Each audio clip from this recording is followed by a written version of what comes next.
টানা ভারী বৃষ্টিতে অস্বাভাবিক গতিতে বাড়ছে নদ নদীর পানি। এরই মধ্যে তা বিপদ সীমা অতিক্রম করায় ছড়িয়ে পড়ছে উদ্বেগ, উৎকণ্ঠা। উদ্বেগজনক পরিস্থিতি হবিগঞ্জের বিভিন্ন এলাকায়। উজানে টানা ভারী বৃষ্টিপাতের কারণে দ্রুতই বেড়েছে খোয়াই নদীর পানি।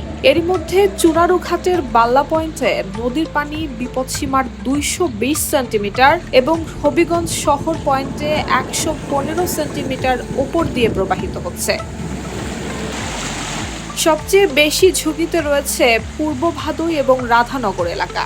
স্থানীয়দের আশঙ্কা, নদীর তীর রক্ষা বাঁধের কয়েকটি অংশ দুর্বল এবং নিচু হওয়ায় যে কোনো সময় বাঁধ ভেঙে লোকালয়ে পানি ঢুকতে পারে। এতে নিম্নাঞ্চল প্লাবিত হওয়ার পাশাপাশি কৃষিজমি এবং বসতবাড়ির ক্ষয়ক্ষতিরও আশঙ্কা বাড়ছে।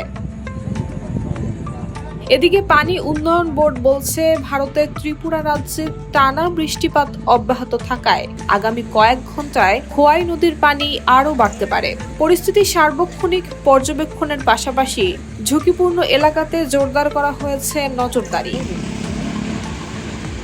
News desk, Bangladesh bulletin.